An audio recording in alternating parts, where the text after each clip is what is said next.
Morning student, मैं आरती आप सभी का नोटबुक आईएएस में हार्दिक स्वागत करती हूँ। आई होप आप बढ़िया से डेली पढ़ रहे होगे। आप में डेली फॉलो कर रहे थे, आपको पता है हमको जो भी इंपॉर्टेंट करंट अफेयर्स होता है डेली बेसिस पे वो सारा यहाँ पे कवर करते हैं। कुछ क्वेश्चन सॉल्व करते हैं, कुछ आर्टिकल डिस्कस करते हैं, जितने भी डायमेंशंस होते हैं सबको हम कवर करने की कोशिश करते हैं, तो ताकि अगर आपको कोई क्वेश्चन आए, जो भी इंपॉर्टेंट क्वेश्चंस बना सकते हैं वो सारे क्वेश्चन कवर करें। एग्जाम में कोई भी ऐसी चीज छूटे ना जो आपसे मिस हो जाए वहाँ पर। तो हम जो भी इंपॉर्टेंट आर्टिकल सब डिस्कस करेंगे यहाँ पे। चलिए स्टार्ट करते हैं हमारे आज के इंपॉर्टेंट करंट अफेयर्स जो भी रहे हैं। तो हमारा पहला जो मोस्ट इंपॉर्टेंट टॉपिक है वो क्या है? विश्व आर्द्र भूमि दिवस मनाया गया है अभी 2 फरवरी को। वेटलैंड्स डे मनाते हैं, इंपॉर्टेंट है बहुत अपने आप में, और इसलिए भी इंपॉर्टेंट है क्योंकि हाल ही में हमारे 5 वेटलैंड्स को और भी शामिल किया गया है इसमें, इसलिए हमारे लिए बहुत इंपॉर्टेंट हो जाता है। इसका देखते हैं थोड़ी सी चीज़ें हम क्या है, कैसे मनाते हैं, क्या चीज़ें हैं। तो क्या लिखा, विश्व आर्द्र भूमि दिवस जो है वेटलैंड्स डे प्रत्येक साल जो है 2 फरवरी को मनाते हैं। तो आपसे अगर पूछा है क्वेश्चन कब मनाते हैं, तो हम 2 फरवरी को सेलिब्रेट करते हैं।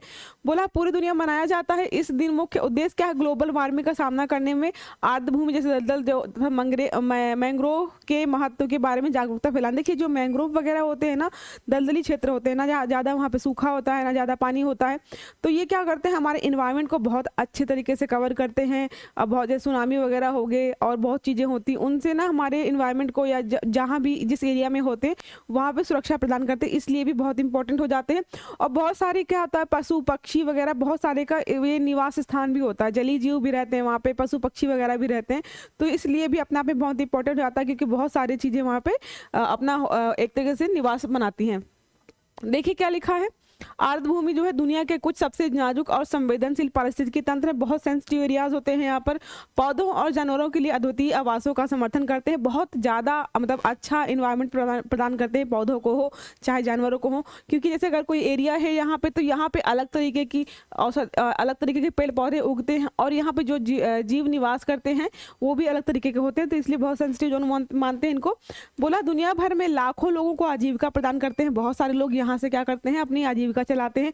इस दिवस का जो आजीवन है लोगों और हमारे ग्रह हेतु आर्द्र भूमि के महत्वपूर्ण भूमिका के बारे में वैश्विक जानकारी बढ़ाने के लिए मनाते हैं। तो आपसे अगर पूछता है क्यों मनाते हैं, ताकि इसलिए मनाते हैं जो भी लोग हमारे हैं आसपास जिनको नहीं पता है कि भाई ये कैसा एरिया होता है, हो सकता है जहाँ पे ये वेटलैंड्स हो वहाँ के जो आसपास के लोग हों उनको इसके बारे में जानकारी ना हो, तो क्या करते हैं हम एक तरह सेलिब्रेट करते हैं, न्यूज़पेपर्स पे दिखाते हैं, टीवी चैनल्स पे दिखाते हैं, लोगों को समिट्स वगैरह करते हैं। बहुत सारी चीज़ें ऐसी मतलब इंटरनेशनल लेवल पर भी होती हैं ताकि लोगों को जागरूक किया जा सके कि जो चीज़ें हैं वेटलैंड्स वगैरह हैं बहुत सेंसिटिव एरियाज हैं, बहुत अपने आप में महत्वपूर्ण भी रहते हैं।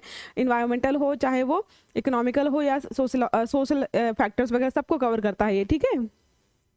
इसके बाद देखिए और क्या लिखा हुआ है, हर साल जो है हर साल क्या लिखा हुआ, WWD को आर्द्र भूमि के मूल्य के बारे में जागरूकता बढ़ाने के लिए एक विशिष्ट विषय के साथ मनाया जाता है।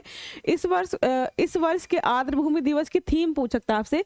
मैंने बताया आपको जो भी थीम वगैरह होती है आपने बहुत इंपॉर्टेंट होती हैं, तो इस वर्ष की अगर थीम पूछे आपकी थीम क्या रही है, आर्द्र भूमि और मानव का कल्याण। मतलब आर्द्र भूमि अगर आप अच्छे से रखेंगे उससे क्या होगा, लोगों का कल्याण होगा। ये हमारी थीम रही इस बार की। लक्ष्य क्या है कि मानव कल्याण के सभी पहलू जैसे शारीरिक हो गया, मानसिक हो गए और पर्यावरणीय जो है आर्द्र भूमि स्वास्थ्य से कैसे जुड़े हुए हैं। जो क्या बता रहा है कि जो इंसान है उनके जो शारीरिक, मानसिक और पर्यावरणीय जो चीज़ें हैं वो कैसे वेटलैंड से जुड़ी हुई हैं, इन सब के बारे में इसमें डिटेल में समझाया गया है, ठीक है। तो हम ज़्यादा उसके बारे में नहीं जाएंगे, बस हमको की पॉइंट्स याद रखने हैं कि इसकी ये हम कब मनाते हैं, क्यों मनाते हैं और इस बार की थीम क्या थी, ठीक है। अगर इसके बारे में और भी देखें, क्या विश्व आर्द्र भूमि दिवस पहली बार जो है 2 फरवरी को मनाया गया था, ये हमने रिपीट मोड पे है, चलिए ठीक है। फिर क्या है, नमी या दलदली भूमि वाले क्षेत्र को आर्द्र भूमि या वेटलैंड्स कहते हैं। वेट मतलब गीला, अगर कोई चीज है, कोई जगह है जो हमेशा गीली रहती है उसको क्या बोलेंगे, वेटलैंड्स है। वेटलैंड्स का दलदली क्षेत्र होता है, यहाँ पे पानी भी होता है, सूखी मिट्टी भी होता है, सूखी नहीं होती है वो गीली होती है, कीचड़ के फॉर्म में वो डेवलप हो जाती है, इसलिए इसको बोलते हैं, ठीक है। अगर पूछा है कि क्यों मनाते हैं हम, क्यों मनाया जाता है, तो 2 फरवरी 1971 को कैस्पियन सागर के तट पर ईरानी शहर जो है रामसर, अगर आपसे पूछे कि क्यों मनाते हैं तो जो ईरान का शहर रामसर है उस पर कन्वेंशन को अपनाने की तारीख को चिन्हित करने हेतु तो ये दिवस मनाया जाता है।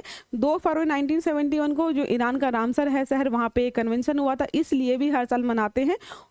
और इसलिए जो भी हम वेटलैंड्स होते हैं उनको क्या बोलते हैं, रामसर साइट्स भी बोलते हैं।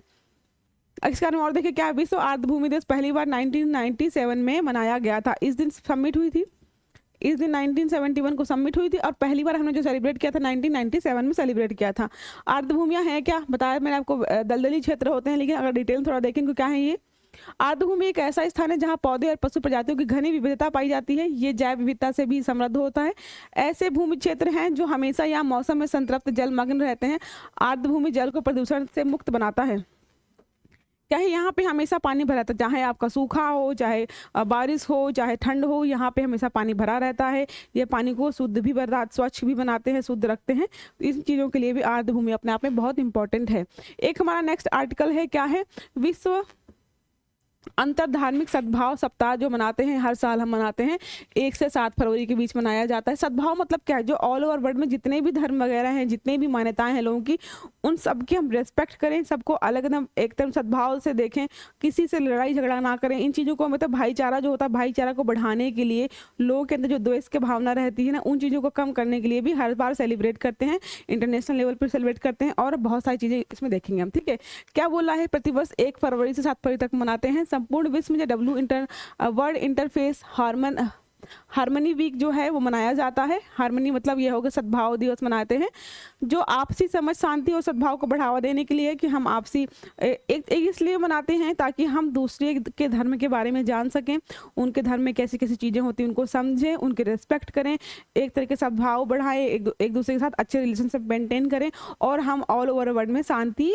कायम रखें, इसलिए भी ये सेलिब्रेट करते हैं। इसके बारे में और देखिए क्या लिखा है, ये सब चीज़ें लिखी हुई हैं रिपीटेड मोड पे। इसमें इंपॉर्टेंट पॉइंट्स क्या है, 2010 में जो संयुक्त राष्ट्र महासभा द्वारा स्थापित किया गया था, ये सप्ताह भर चलने वाला समारोह शांति और अहिंसा की संस्कृति के निर्माण में अंतर्धार्मिक संबंध की महत्वपूर्ण भूमिका पर प्रकाश डालता है। देखिए, जिस हिसाब से अभी वर्ल्ड की कंडीशन बनी हुई है ना, चाहे वो आप हुती जो विद्रोही हैं, वहाँ पे जो यूएस वगैरह यूके अटैक कर रहे हैं, तो वहाँ पे भी तो माहौल गर्म हो रहा है, या फिर इजराइल वगैरह का फिलिस्तीन गाजा पट्टी वाला जो मामला देखे, वहाँ पे भी क्या हो रहा है, लड़ाई झगड़ा हो रहा है, हिंसा हो रही है, लोगों की जाने जा रही है। तो ऐसे माहौल में क्या होता है, लोगों को समझाना बहुत ज़रूरी हो जाता है कि जो आप दूसरों पे मतलब दूसरों को मार रहे हो, ये चीज़ें ऐसी हिंसात्मक चीज़ें हो रही हैं, अशांति फैल रही है, इन चीज़ों से दूर रहने के लिए हमें कुछ ऐसी चीज़ें करनी चाहिए ताकि हम थोड़ा सा पॉजिटिव वे में आगे बढ़ सके। नेक्स्ट अगर देखिए हम इस आर्टिकल में क्या चीज़ें हैं,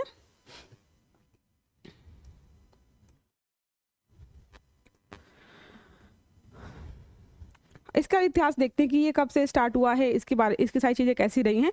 तो क्या है, विश्व अंतर धार्मिक सद्भाव सप्ताह की अवधारणा पहली बार 2010 में हुई थी। तो अगर आपसे पूछे सबसे पहली बार हमने कब इसको लाए थे, 2010 में लाए हैं। किसने लाया है, संयुक्त राष्ट्र जो है में जॉर्डन के साथ राजा अब्दुल्ला द्वितीय द्वारा प्रस्तावित की गई थी।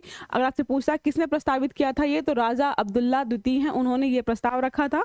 नेक्स्ट क्या है, इसमें विभिन्न धार्मिक समूहों के बीच बेहतर संबंधों को बढ़ावा देने की तत्काल आवश्यकता को पहचानते हुए प्रस्ताव को संयुक्त राष्ट्र महासभा द्वारा रेजोल्यूशन RES 65/5 के माध्यम से तेजी से अपनाया गया था। एक तरह से ये रेजोल्यूशन नंबर वगैरह हैं, इसके तहत से डिनोट करते हैं कि हमने कभी अपनाया था, क्योंकि बहुत सारे अपनाते रहते हैं ना, इसलिए सबका एक अलग नंबर होता है।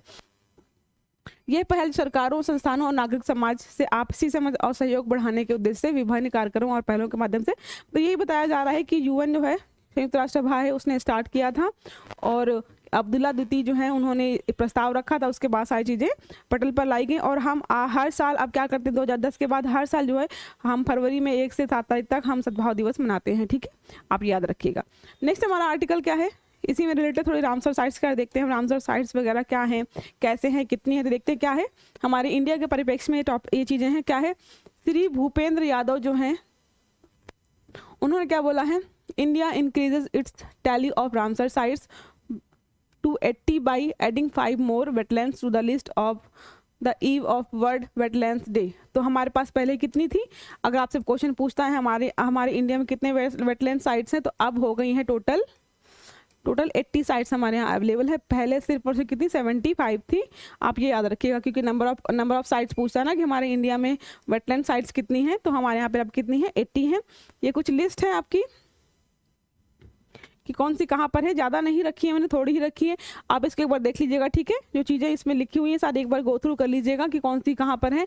ये सारी पढ़ाने का कोई मतलब नहीं है, आप बस इनको गो थ्रू कर लीजिएगा, ठीक है। जो भी लगा मुझे इंपॉर्टेंस वगैरह हो सकती है वो सारी मैंने यहाँ पे एक टेबल के फॉर्म में रखी हुई है। इनको आप एक बार स्क्रीनशॉट लेकर के ले लीजिएगा, ताकि रिविजन करना चाहें अगर तो आप रिविजन कर सकें, क्योंकि अभी आने वाले एग्जाम्स में ना RO UPSS में इनसे जरूर क्वेश्चन पूछता है, तो आप इनको एक बार पढ़ लीजिएगा, ठीक है।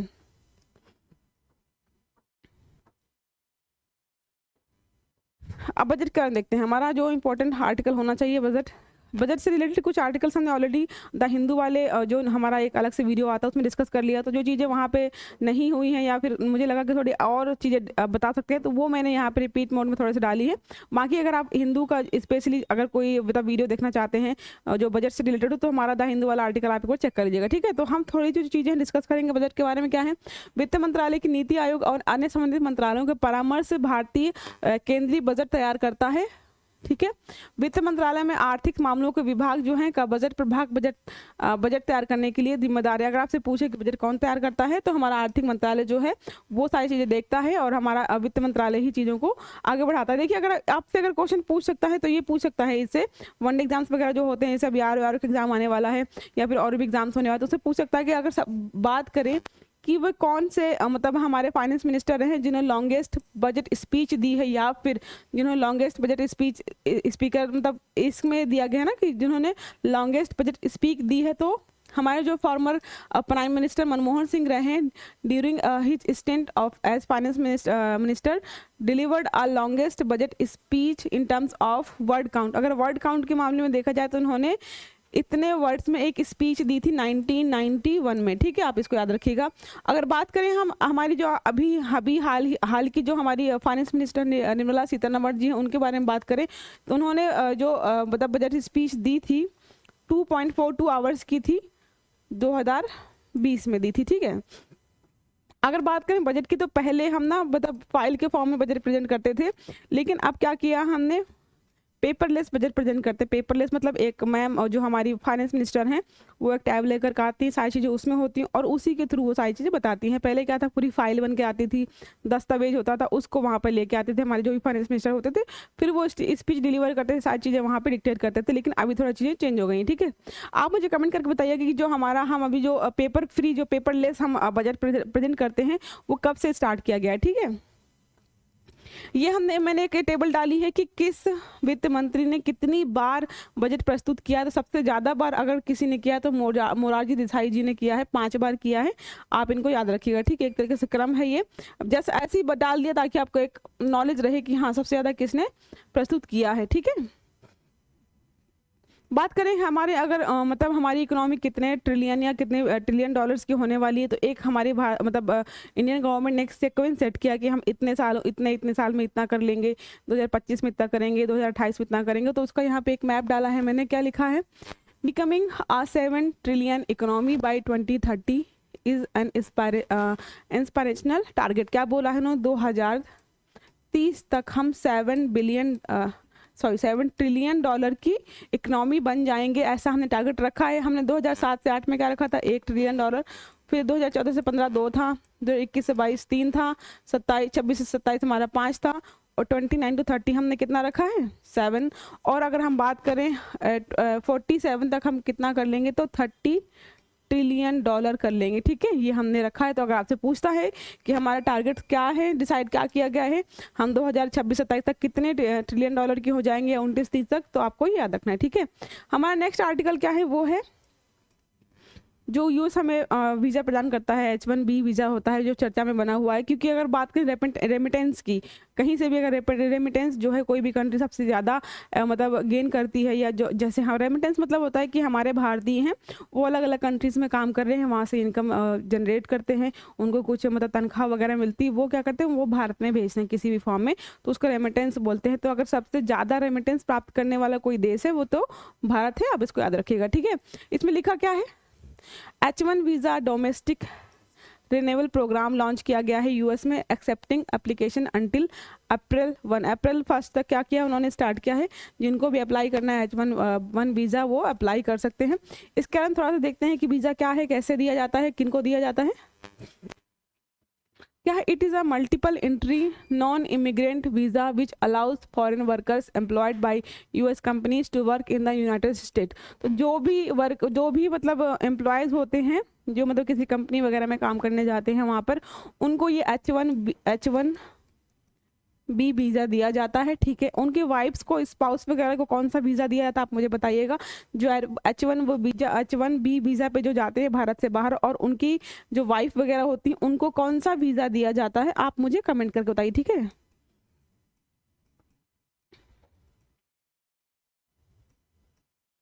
ये लिखा, ठीक है, आप इसका याद रखिएगा। नेक्स्ट देखेंगे लाइन क्या लिखी हुई है, the worker under one H1B visa should be engage in specialised occupation such as science, medical, engineering and mathematics. देखिए, अगर आप H1B जो वीज़ा के तहत अगर जा रहे हो तो आप ना मतलब एक तरीके से पढ़े लिखे होने चाहिए, साइंस में जा रहे हो, ये सारी साइंस में जा रहे हो, मेडिसिन में जा रहे हो, इंजीनियरिंग में जा रहे हो या मैथमेटिक्स में जा रहे हो, अगर इन चीज़ों के लिए जा रहे हो तो आपको ये वीज़ा मिलेगा। अगर देखिए जो कुछ होते हैं ना कि स्टडी वीज़ा पे जाते हैं और तो उनका अलग होता है, या फिर आप वर्क परमिट पे जाते हो, जैसे होता है सीजनेबल कुछ काम होते हैं वहाँ पे कि 6 महीने के लिए ये वहाँ पे काम है तो इसके लिए जाते हैं, तो सबका अलग अलग कैटेगरी डिसाइड की गई है, वो सारी मैं आपको एक साथ बताऊँगी, ठीक है। फिर क्या, H1B applicants must have at least a US bachelor degree or equivalent. Generally this visa is granted for a period of 3 years. अगर आपसे पूछे कितने साल के लिए दिया था तो 3 साल के लिए दिया जाता है, ठीक है। नेक्स्ट क्या, extended for an additional 3 years for special, अगर इसको एक्सटेंड करना चाहें तो आप 3 साल के लिए और भी एक्सटेंड करा सकते हो, ठीक है।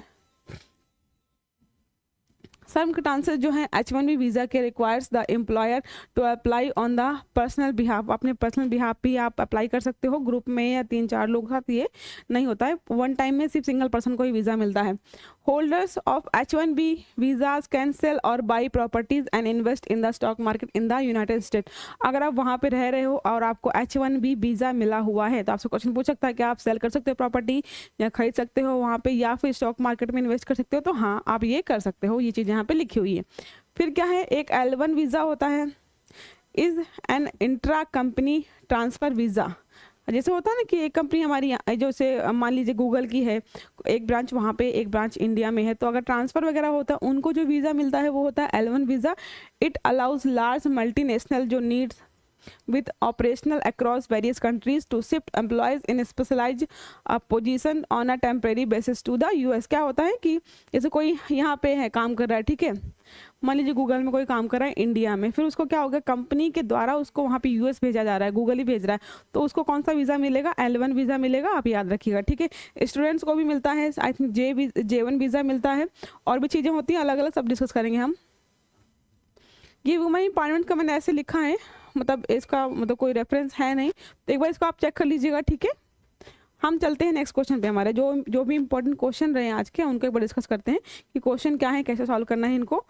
तो हमारा पहला क्वेश्चन क्या है, हाल ही में कराईवेटी पक्षी अभ्यारण्य को रामसर साइट का दर्जा दिया गया, ये किस राज्य में है। आपसे अगर पूछा जाए कि कराईवेटी जो पक्षी अभ्यारण्य है वो रामसर साइट में इसको ऐड किया गया है, वो कहाँ पर है, तो ऑप्शन हमारे हैं तमिलनाडु, कर्नाटका, केरला और तेलंगाना, ठीक है। तो हमारा आंसर क्या है, तमिलनाडु है, तमिलनाडु में ये है। इसके अलावा और भी देखते हैं तमिलनाडु में और कौन कौन से रामसर साइट्स वगैरह हैं, और हाल ही में जो 5 नए ऐड किए गए हैं वो कौन कौन से हैं, ठीक। क्वेश्चन हमारा क्या है, 31 जनवरी को भारत के 5 वेटलैंड्स को रामसर साइट्स में शामिल किया गया है, ठीक है। और इसका देखेगा कर्नाटक में देखें कौन कौन से वेटलैंड्स हैं, तो अंकुश समुद्र पक्षी संरक्षण रिजर्व है, अगनासिनी एस्चुरी भी है, और मगधी केरे संरक्षण रिजर्व, ये सारे कहाँ पर है, कर्नाटक में है। तमिलनाडु की बात करें तो क्या है, कराईवेटी पक्षी अभ्यारण्य है और लांगवुड सोलर रिजर्व, ये सारे कहाँ पर हैं, तमिलनाडु में है।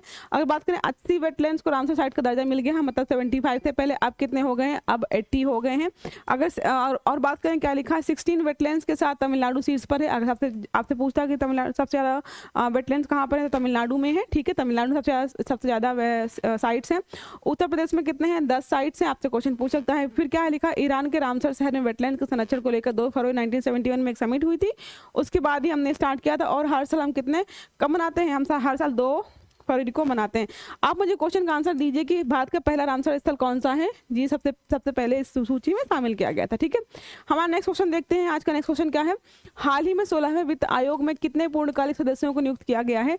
हमारे पूर्णकालिक सदस्य एक तो हमारे गवर्नर होते हैं, उसके अलावा कितने होते हैं ये पूछा गया, तो कितने हैं, 4 की और नियुक्त की गई है, उनके बारे में हम जरा देख लेते हैं कौन कौन किन की नियुक्ति की गई है। तो जो हमारे हैं,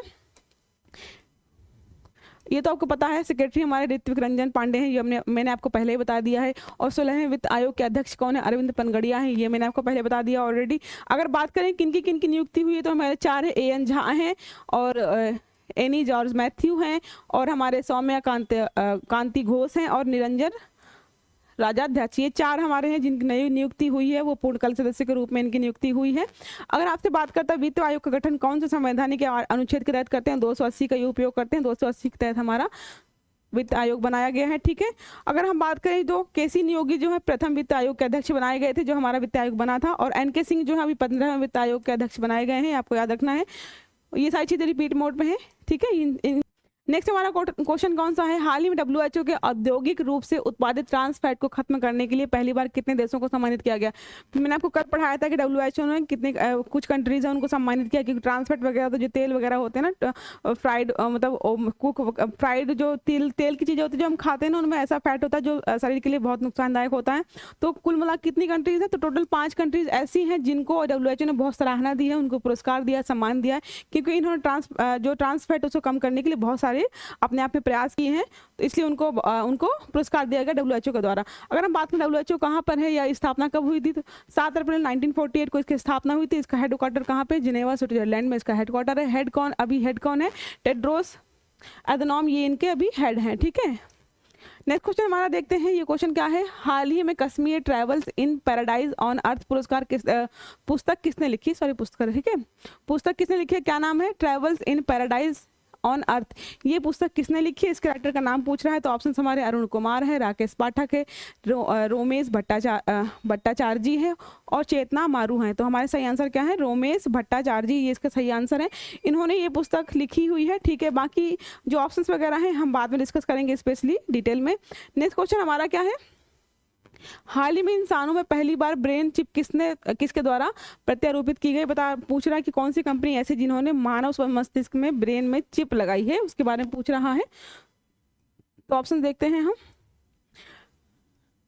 न्यूरालिंक है, आईबीएम है, ओपन एआई है, कृत्रिम है। तो इसका सही आंसर क्या होगा, इसका सही आंसर है न्यूरालिंक। एलन मस्क का कंपनी है, ये भी एलन मस्क जी ने ही स्टार्ट किया है, बहुत सारे और भी कंपनी है एलन मस्क की, उन्होंने ही स्टार्ट किया है। तो पहली बार किसी मस्तिष्क में चिप लगाई गई है। अभी मतलब अभी जो है सिर्फ प्रयोगात्मक रूप से प्रयोग हो रहा है, चीज़ें अभी ग्राउंड लेवल पे नहीं हो रही। इसमें ये बोला गया कि अगर कोई व्यक्ति है जो देख नहीं पाता है वो देख पाएगा, अगर कोई लकवाग्रस्त व्यक्ति है तो वो चल पाएगा, और ये सारी चीज़ें उन्होंने बताई हैं। अगर जैसे ब्रेन से रिलेटेड कोई बीमारी है किसी को, उसको ये बहुत आसानी से सही किया जाएगा, क्योंकि जो क्या होता है जैसे कोई व्यक्ति है वो चल फिर नहीं पा रहा, देख नहीं पा रहा, तो उसका ब्रेन सेल्स जो होती है वो जो ऑर्डर्स देती हैं वो देना बंद कर देती हैं। तो अगर चिप वगैरह लगा देंगे तो बाहर से भी कंट्रोल कर पाएंगे चीज़ों को, तो इससे चीज़ें बहुत सारी सही हो जाएंगी, ऐसा इन्होंने बोला है। अभी चीज़ें बहुत ज़्यादा अभी डिटेल्स में नहीं है। इस कारण कुछ देखिएगा क्या है, न्यूरलिंक ने इंसान के दिमाग में सर्जरी के जरिए चिप इम्प्लांट की है।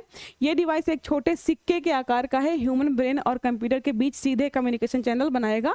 सीधे क्या होगा, ब्रेन हो गया और चैनल होगा, उसके बाद सीधे कम्युनिकेट कर पाएंगे हम। कैंपनो ने इस चिप का नाम टेलीपैथी रखा। अगर से पूछा जाए कि चिप जो है, चिप का नाम क्या रखा है इस कंपनी ने, तो क्या लिखा है, ये कंपनी है, ठीक है, कंपनी लिखा है, कंपनी ने इस चिप का नाम क्या रखा है, टेलीपैथी रखा है। और कंपनी के द्वारा इसके माध्यम से बहुत सारी बीमारियों को खत्म करने की बात कही जा रही है, जैसे पार्किंसंस रोग हो गया जो बीमारी है ब्रेन की, और बात कहा जाएगा दृष्टिहीन लोग हैं जो देख नहीं पाते हैं, और पैरालिसिस जो है जो मरीज चल नहीं पाते, उन सब का इलाज इस आविष्कार से संभव हो पाएगा। तो चलिए ठीक है, हम अपनी क्लास यहीं तक रखते हैं। जो भी चीज़ें थी मैं सारी कवर कर दी। आज की क्लास थोड़ा कम ही रखा क्योंकि ज़्यादा चीज़ें आर्टिकल डिस्कस करने के लिए थे नहीं। ठीक है, तो अगर आपको हमारा वीडियो अच्छा लग रहा है प्लीज़ हमारा वीडियो लाइक करिए, चैनल सब्सक्राइब करिए, ताकि आने वाले जो भी वीडियोज हैं आपको टाइम से मिलते रहें। Have a good day, thank you.